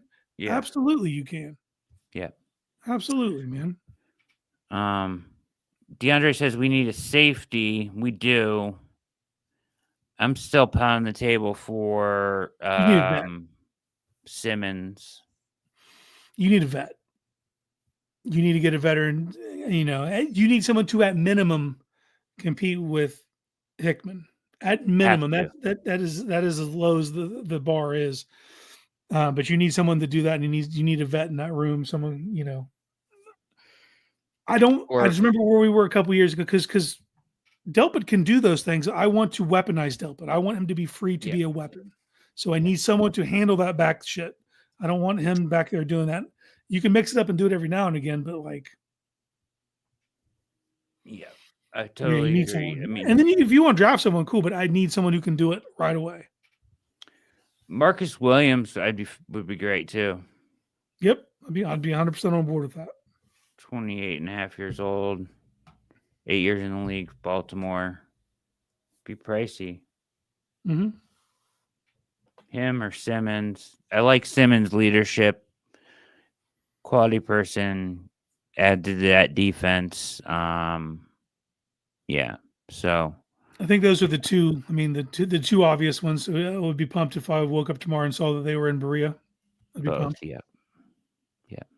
Yeah, there's guys in the draft you could take and they could start back there. The problem is I don't want to be so young, I guess, in that position. I mean, I guess I don't want to have to draft a safety in a draft where there's some other things I would like to get. You know what I mean? Because it feels like you have a guy that you've developed that's a UDFA, and you don't want that to go to waste. So I just want like a guy that you can pay, a reasonable veteran contract to compete with them and make sure you have the best player on the field. Does that make sense? Yeah. And like this league has turned into like, if you need a box safety, I can get you a box safety. I can draft. There's several in this draft that you can do to bring in and maybe supplant DeAnthony Bell or something. But like those free safeties are harder, and it's harder to get them on the field early. Yep. It's a harder thing to get. Josh, the running back room will be certainly addressed. I still am of the belief that they will bring back Chubb. I believe that they will bring in 2 rookie running backs from this historical running back class. Quandre Diggs I'll listen to too, for sure. And then you draft 2, you bring in Chubb, and you make Jerome Ford beat out the second running back. I'm not saying that, I'm not worried about free agency at all. I would certainly probably not want to spend a dime on running back except for on Chubb in free agency because of the. I've seen a lot of Dobbins smoke. Have you seen this? I've seen it. If they don't go, say someone gives Chubb more than you're willing to give, would you entertain Dobbins as your free agent to fill that same? I don't think if I'm not signing Chubb, I don't really see a need to sign one. With this draft coming up. With this draft, or at least before the draft. Say the draft doesn't pan out the way you want, or the guys that you have in your range, whatever. There's always going to be a guy there that you can bring in if you have to. Yeah, dude, I think you end up with. I think you end up with 3 rookies on this team, not on the team like making the roster, but I think you're going to draft 2 and you're going to see a UDFA. Yeah, there's so many of them in this draft. They have that. Is that draft pick? I know they changed the draft picks on us. Like today? No, it was like last week, I think. Yeah. What number do you want? They don't have 254 anymore? Or do they have 254. They don't have 257. They don't have the final pick. They have 254. They have That's 216 and 254. 254 I look at is like take the best UDFA running back left, or the guy you like best that's left in that running back class as your second guy. Because I think there are going to be draftable backs that don't get drafted. Yeah, I heard someone, I forget if it was Jordan Reed or who it was a draft pundit, and said they had 32 draftable grades. Yeah, that's crazy. That's fucking wild. Yeah. That's wild. Yeah. There will be plenty of options, as World's Fastest points out. What's the highest you'd be entertaining one? The first of your 2. It's 33. So if it's Omari and Hampton at 33, you're Hampton, Trevion Henderson. Those are the 2. Or he's in that range for me. Okay. Right? Who else would be up there? Caleb Johnson? And Judkins? I don't know, man. They all feel like they're second round guys, right? The one guy who I think's close to that tier, who's just free falling in mocks, is Dylan Sampson. Dylan Sampson is like available in the 200s. And I think that is super unrealistic, but I'm not going to not take him if he's there. If he's there, I'm like, fuck yeah, let's go.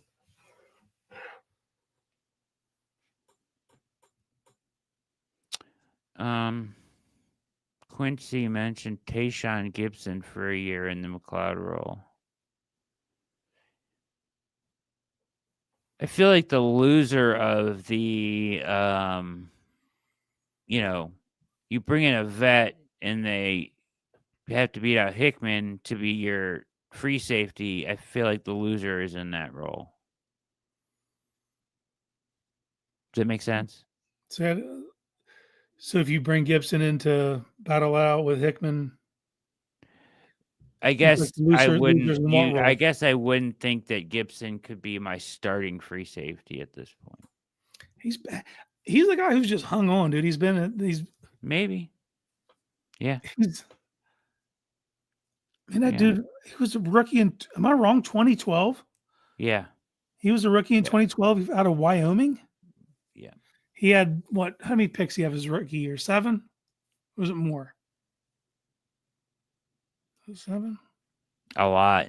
He's hung on. Tevin. Every time I look, he was started for Chicago. He was starting for San Fran. Started for San Fran on a very good team. Yep. Devin Neal is a guy I really like. Also very low in drafts, and I don't think he will be. But there's so many running backs that I can't say that for sure because people are going to slip through the cracks, and you have that many, man. Devin Neal's an excellent fit for a wide zone team. There's so many options. There's just so many options, dude. And they're so fun too. Like you can just go down the board and be like, I like this about this guy. I love this about this guy. I like this about this guy. So you can get it. Like DJ Giddens.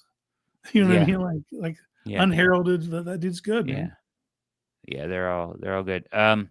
So yeah, and you can get what you want. Like they're stylistically, like Ollie Gordon is a bigger bruiser, but like there's other scat backs. I like Jordan James as a guy as third down back and can run between the tackles from Oregon. There's tons of guys that you can get. So you just want to kind of get the right to your point of that you always make about wide receiver. You kind of want to treat running back like a little bit of a mini basketball team as far as tools go. Do you have a change-up guy? Do you have a receiving back? Do you have a goal? Who's your goal line? Receiving back in this draft that's going to be excellent. He's just older as Woody Marks, Jaquavius Marks out of USC, phenomenal receiver. Yeah, he's 24, so I doubt he's on their board. But if he slips, what am I going to do? Not have a receiving back? Yeah. The interesting thing is.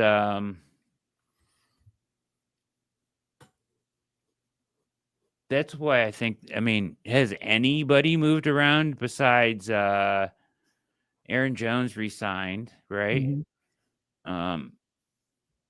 Najee Harris went, so there's been some movement. I guess I just wasn't paying attention. I'll say this, man. Like, I'm not saying Najee's super talented. Like he's like some coveted thing, but I think he went to the best place for his skill set. I think for sure. The Chargers is like, that's a no-brainer. He's going to be great there because that's what they want. Yeah, they just want to bruiser. The Steelers gave up a first-round pick for Najee Harris. You want Najee Harris in this draft? Draft Ollie Gordon in the 4th round. Yep. You know what I mean? Same guy. Like, you can do that. Yep. And he's got soft hands in the passing game. Ty Johnson re-signed with Buffalo. Samaje Perine went back to the Bengals. Crazy. Javonte Williams. So what are the Cowboys doing? That seems like such a bad signing, in my opinion. Yeah. A guy that feels like he's on the decline. And they let Dowdle go. Dowdle's like, to me, that's like he was the guy on the rise. So what are you doing? Is he a Panther now? Where did he go? Dowdle is with the Panthers. Jesus. So is Miles Sanders anywhere? I think he's still a free agent. We'll get there. Elijah Mitchell from San Fran to the Chiefs. Raheem Mostert makes sense to the Raiders. Travis Homer to the Bears. Kenneth Gainwell to the Steelers. Kareem Hunt back to the Chiefs. Good for Kareem. Miles Sanders to the Cowboys. Summer not in purgatory, and we cannot hear about it all summer too. That's awesome. Yeah. That is awesome. Miles Sanders to the Cowboys case. Okay. Khalil Herbert to the Colts. Hold on. So he left the Panthers and went to the Cowboys, and Dowdle went from the Cowboys to Cowboys lost that deal. Cowboys lost that. And they got Javonte Williams from Denver. Yeah. Williams is one of those dudes when he bursts on the scene, you're like, oh shit, they got a dude, and then that knee injury happens, and he's never the guy. He's never been the same. Darrington Evans. Yeah, of course, I have his poster on the wall. household name. Who the hell is that? For all I know, you made him up. He's Phoenix Sproul's uncle. I'm not sure how this works.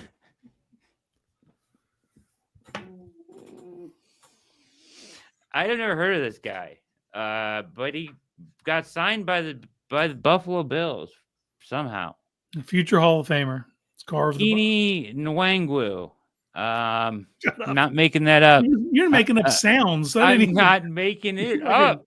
You just the Jets re-signed Kini Nwangwu. Why wouldn't they? NWANGWU.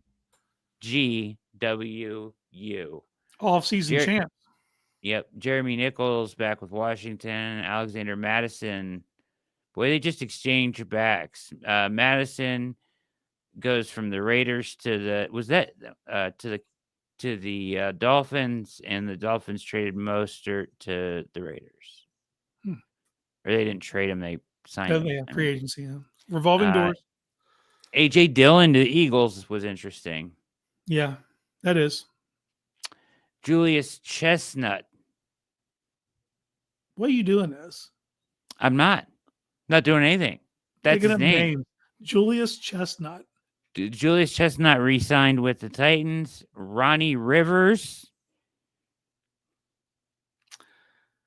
Who signed him? I'm curious. Re-signed with the Rams. Yeah, of course. Craig Reynolds. Craig Reynolds re-signed with the Lions. I've heard of Craig Reynolds though. Yeah. Terrence Trumbull. Shut up. Trumbullthon? Terrence. What? What are you laughing at? My apologies to Terrence Trumbullthon, or whatever you just said to me. Jesus Christ.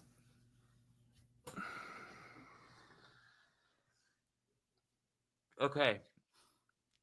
He re-signed with the Falcons, and Avery Williams left the Falcons and signed with the Eagles. Now, out of Kini Nwangwu,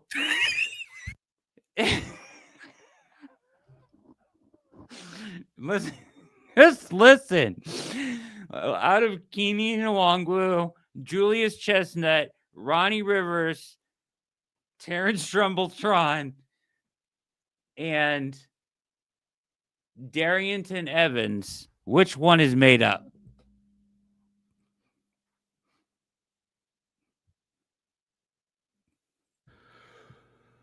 One of those names is made up.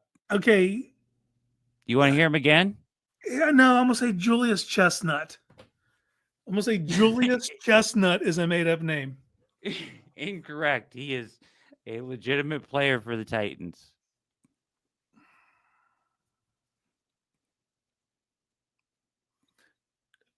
You struggled with the Trumbullthon whatever thing. So I'm assuming you actually had that in front of you to read. Darrington Evans. I think that's what you said earlier. I don't know, man. You're going to tell me all those dudes are real because we're living in a simulation. There's one that's fake. Kini Nwangwu, Julius Chestnut, Ronnie Rivers, Terrence Trumbulltron.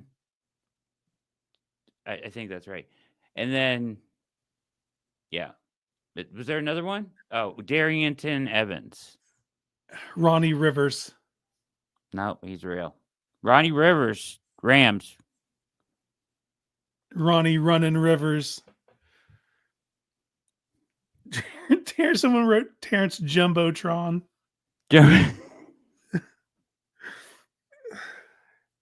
There's no way you made that name up and struggled through it like that. Though you had to have had that in front of you to. Is that fake? Did you make that up? I made it up. You just Hingle McCringle buried me. I did. I made it up. I got Hingle McCringle buried live Terrence on All Eyes on The answer is Terrence Trumbletron is not a real person. You're not a real person. That was fun. I saw what you wrote too. World's fastest. Stop it. I saw that. So like, should that be a running bit? We do UCSS. We do 3 players and a lie. Yeah, I'll come up with 3 players and a lie next week. it's a good game.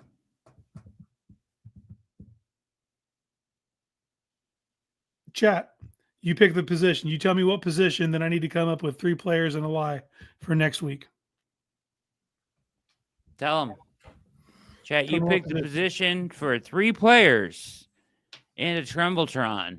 Trumbletron, Jesus That's Christ. what we're going to call it. 3 players in the Trumbletron. You sold it because you struggled so mightily to get that out that I was like, surely he's got that in front of him reading it. I was trying not to laugh as I made Kicker's it up. hard because there's no backup kickers. I need a position where there can be depth, where I can pull from the depths of a roster and get guys who tight are end questionable names. Twice. Tight end. Tight end twice.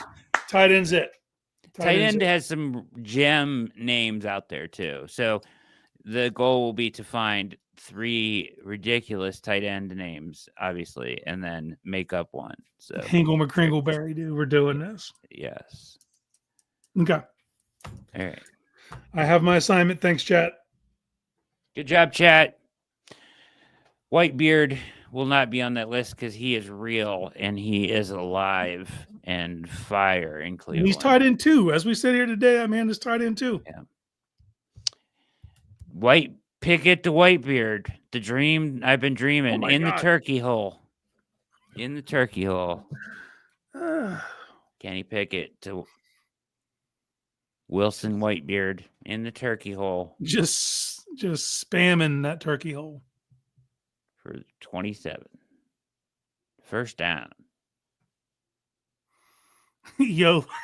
YOLO chuckle nuts. Tight end.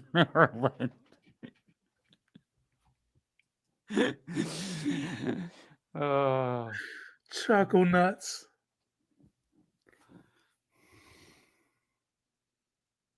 So much yet to endure. So true, Pat. 34 sleeps, baby. Just got to sleep 34 times. Yep, 34 more times. And we could trade up and get Cam Ward or take Abdul Carter. I'd be happy with either one. Those aren't bad answers. Leading more towards Ward at the moment since we need like oxygen, a quarterback to believe in. Something. Journey's going to be there playing in the stadium. I want to say my 2 cents about this. Yep. They're boasting that it's a free concert to season ticket holders. Mm-hmm. Those season ticket holders have paid enough goddamn money to this franchise. That price for that concert is fucking baked in.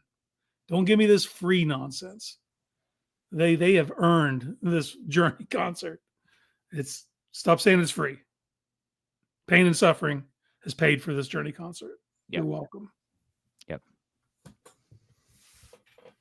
You owed it to us after 3 and 14. Jesus Christ. And Deshaun Watson. And so much more, but that's just the most recent. Actually, the most recent is the current state of the quarterback room. So, Pickett. Believe? Do you believe? Do you believe in this man? Can you get behind? Would you take a bet with me? What? Kenny Pickett wins a game for the Cleveland Browns in 2020. Course. You take that bet? Of course. I might make it. I'm not right. I'm not. Look, man. Well, I don't know. I'm not. I don't know if I'll make the bet, but I'm saying okay. I think he will. Oh, you think he will win a game? So you might not take that bet. Ooh, right. Jesus Christ! That's how far we've come. That you wouldn't take a bet. Kenny Pickett starts a game and wins a game for Cleveland. Because this Pickett thing just seems to be just such a punch in the dick that I can't, I just can't imagine getting out of this without him being on the field and doing something. Boy, Carlisle's on a roll. Yeah, he put Storm Duck. I'm well aware of Storm Duck because he was at Oregon. Pickett Titsworth. I knew about that name because Titsworth, the gambling podcast talks about him all the time. Storm Why Duck, wouldn't they? aware of him. Why wouldn't they? There's a guy named Blue Cane out there. All right. Let's get out of here. I gotta go gamble. Nice. Dude person. It's always darkest before the dawn, says that Levi. Dawn better get here then, because it's dark as I hell. don't see dawn coming. It's dark as shit. That dawn's right on the corner, man. It better be. Super dark. Very, very dark. Ladies and gentlemen, thank you for watching the Orange and Brown Report. And make sure you get over to theobr.com. Our guys are doing killer work over there every day. The insiders on top of it. Appreciate your all participation as usual. Don't judge me, MC. Logan sings. Congratulations on your parlay hitting, sir. Logan. Good for you. So, all right, we're going to get out of here. Case Dog, any parting words? No, man. You know, we went through it tonight. Highs, the lows. We ended up laughing until I damn near cried. So all the emotions were reached. It was a hell of a show. I'm glad you guys rocked with us. Chat, you kick ass. Like and subscribe. Tell a friend, tell a foe, tell everyone you know. See you guys next Thursday. Trumbull thought. Trumbletron. Trumbull twat. Yeah, there it is. Thanks, guys, for watching. Make sure you hit like and I like that one. Riddler Taintenstein. That's creative. All right. You guys were okay tonight, says Fumble. Thanks. I'd like to see some passion next week. We'll try. We'll try. Thanks, MC. I'll try to forgive you for calling me out of control once again. But yeah, you have a wonderful night. Appreciate you guys watching. Hit like and subscribe on your way out, and keep it locked at the OBR. For Case Kinnamon, 34 Sleeps Case. Follow him on Twitter. My name is Brad Ward. Have a great evening. We are out.